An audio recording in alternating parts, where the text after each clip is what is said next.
of behaviors.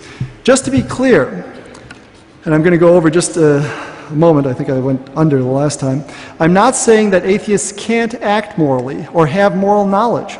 But when I ascribe virtue to an atheist, it's as a theist who sees atheists as conforming to objective moral standards. The atheist, by contrast, has no such basis for morality, and yet all moral judgments require a basis for morality, some standard of right and wrong. So the atheist is cheating whenever he makes a moral judgment, acting as though it has an objective reference when it does not. But perhaps such cheating is inconsequential. The American pragmatist philosopher C.S. Peirce held that for a difference to be a difference, it has to make a difference. Christopher Hitchens claims that atheists can behave just as morally as theists. In fact, he claims that they will behave better than theists because religion poisons everything. At the end of his book, he therefore poses the following question: name an ethical statement or action made or performed by a person of faith that could not have been made or performed by a non-believer. I have since asked this question at every stop and haven't yet had a reply. Close quote.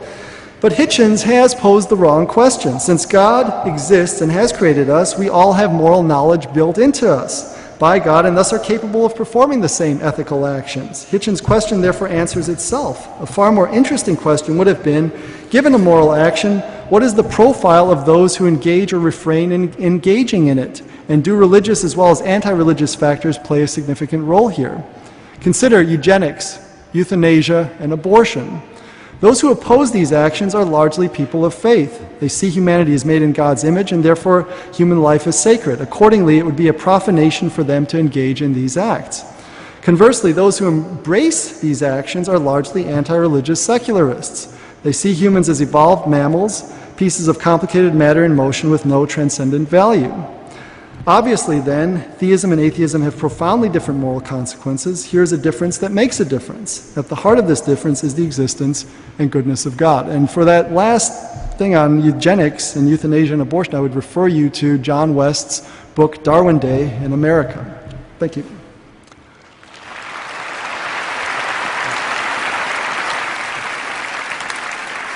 All right. Thank you, Dr. Dembski. Christopher, you have 5 minutes. 5 minutes on 5 minutes on the goodness of God. Okay, never one to refuse a challenge. I don't really know what it's like being a Christian, but it seems to me that if I was one, there are reasons I would want to object to the Dembski view. First, I think this attempt to prove the existence of God by what we would normally call something like scientific evidence, which is a restless need that the religious have, I think partly because we keep taunting them with not ever coming up with enough conclusive evidence, so they keep coming up with more. I mean, after all, the Big Bang was actually originally thought of by a Catholic priest in holy orders at the University of Louvain in Belgium, and he took it to the Pope. Pope Leo, I think it was, who said, well, if you like, I'll make it official dogma. I'll say that Christians have to believe it. And the professor said, well, no, Your Holiness, that's not quite what I mean. But very often when, not in this case, but when something marvelous and various and awe-inspiring, like the theory of evolution or the theory of the Big Bang, is finally accepted by most, if not all people, Christians simply say, well, that just proves God is even more ingenious than we thought. He must be responsible for all that too. Please always beware of an argument that appears to explain everything. It's very likely to explain nothing. But there's another reason why I think I would be a little uneasy at arguments of this kind that try and wrench evidence into theological shape. This is my question for you to ponder, where's the need for faith in that case? If it can be proved in the same way as a proposition of mine has to be proved or has to fall, what need for faith? What need for the suffering, the struggle to achieve faith and maintain it? There'd be no need for faith if there really was evidence, would there? I don't see. I'd love to know how you bridge this gap. Perhaps someone in the question period will supply me with a thought there. And then another reason why I would steer very clear of this idea of making God responsible, not just for our existence, but for our behavior and for what happens to us, is it dooms you to have to keep on pestering him with plaintive questions that don't have an answer. I found a complete point of agreement with Dr. Dembski. It's absolutely true. If I was a Christian, I would not think that God owed me an explanation. There'd be something disproportionate, surely, about that, something conceited. But people do find themselves asking, if there's a God and if he's good, where is all this evil from? This is a strictly time-wasting question. Things like war and pestilence come because we are not very highly evolved animals who live on a rather climatically unstable planet and don't know very much yet about our circumstances. The way that we behave to each other is recognizable from the way that other animals behave to each other, unfortunately, but we have one very clear idea, and it's fortunately one that it's almost impossible for us to get rid of, that if we don't act responsibly to one another, whether for altruistic reasons or not, the motives don't necessarily have to be pure. But if we didn't have a social dimension, a bonding one, we wouldn't survive. We'd have gone by now. We wouldn't have made it out of Africa. The question, in a sense, answers itself. Now, you can call this morality if you want, and there certainly are some individuals who act in what appears to us to be a self-sacrificing way. And they've always got tremendous honor in all tribes, in all societies, and at all times. But it's only really necessary to recognize that we have a kinship and a solidarity, and that without it we're gone. Morality cannot be dictated to us. It doesn't come in tablet form that can be swallowed. It comes from the Socratic method of moral suasion, long reflection. Why should this be called wrong? Why would this be a dishonor? Otherwise, why do the Ten Commandments say nothing about slavery, nothing about genocide, nothing about child abuse, nothing about innumerable other things that preoccupy us and make us think, of which we think as evil, and about 4 instructions on how to worship a very jealous, capricious, and ill-tempered God? How come? If you based your morality on these tablets, you'd be missing an enormous amount of what we think of as morally urgent. Now again, I happen to be a secular humanist. I have politics of my own, fairly accurately described by Dr. Dembski. That doesn't go to the question of whether there's a God or not. You can be a supporter of Ayn Rand. I'm sure some of you have read The Fountainhead, or The Virtue of Selfishness, one of her best essays, actually, though I don't agree with it, or Atlas Shrugged. Had complete contempt for religion, but politics completely different from me. You can be an atheist and a sadist. You can be an atheist and a fascist. Most fascists actually were Roman Catholics. Doesn't matter. You can be an atheist fascist. Mussolini, I think, was an atheist. Quite rare.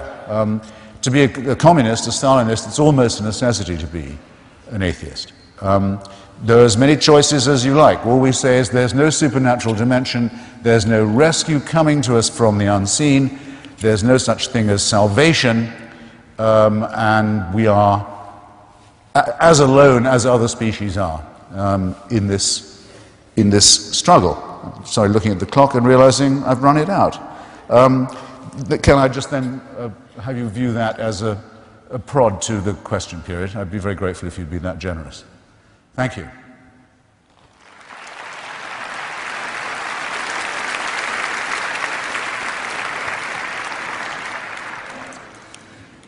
Okay. I'm going to focus more on the scientific questions because that's really where I've been punching away. I think, as I said, I think from looking at Christopher Hitchens' book, it seems that ultimately the question of science, and that science has given us new knowledge, has been at the center of his justification of atheism, insofar as he justifies it. So I want to look at a few of the scientific issues that he has raised, which I've not yet discussed.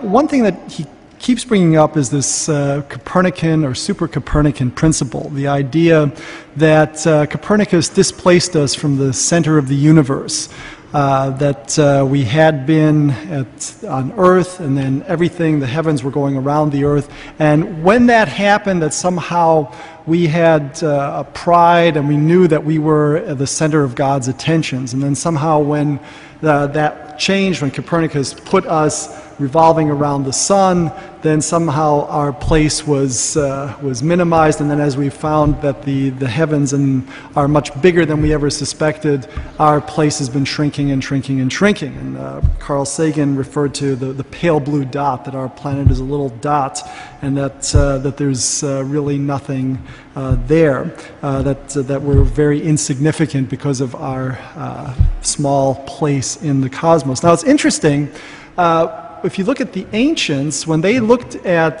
saw the humans on Earth as at the center of things, they did not regard this as a place of privilege. The Earth, in this ancient conception, was a place of decay, corruption. Motions were straight because motions would come to an end. The heavens around them, that was the place of eternity. And in fact, God was thought to reside beyond these heavens that were circling the earth. So my point is just that we thought that we had this privileged, the common conception is that we had this privileged place, but actually the ancients didn't see it as a privileged place at all. They saw the privileged place as way beyond the heavens. So, yeah. Christians did that. Well, it was the ancients. I mean, this is Aristotle, Ptolemy, and all of this, and the Christians took it over. I'm not arguing with them. I'm arguing with you. Okay, all right. But I agree with them. But the point is that what determines our significance? I mean, Pascal said, in size the heavens swallow me up, but with my mind I comprehend the heavens. It seems that our intelligence, our language, the things that distinguish us from the other animals, that's what puts us in a privileged position. I mean, I think if size is a question of value in the ultimate scheme of things, I think G.K. Chesterton put it, then humans should have thought less of themselves because of the nearest tree. So my point is just that this principle has been used by atheists as a club to try to get us to think less of ourselves, to think that human exceptionalism doesn't hold. And this is a big theme in the atheist-theist discussion, trying to minimize the place of humanity, and it has great moral consequences, because if we don't see ourselves as made in God's image, as exceptional, not in a prideful sense, but exceptional in the sense that we are made in God's image, that humans have a special place in the scheme of things, then I think you do very easily run into eugenics, euthanasia, abortion, things like that. So it is a significant point.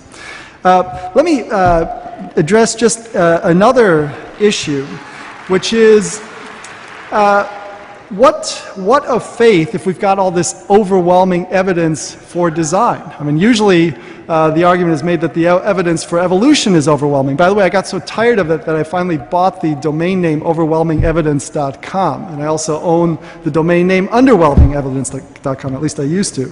So, but the thing is, what of it? I mean, design takes you only so far. I mean, I know that I've watched a few debates with Christopher Hitchens, and he knows about Kant's first critique and the whole point that the design argument, the teleological argument, does not get you to the Christian God or to a transcendent creator. It gets you to an architect of the world. Now that gets you in the right ballpark, but design gets you only so far. So having intelligent design is not a proof of the Christian God. It doesn't get you the gospel. It does not get you the tomb. It does not get you the resurrection. Intelligent design is not the gospel. So, atheism remains to this day a minority position, but was much more a minority position, I would say, in the ancient world, where most people were polytheists, a few monotheists, but atheism in the developed sense of the, let's say, the Greek atomist philosophers, has been a very small minority position. So what are we to say? That people believed in gods or the gods, but the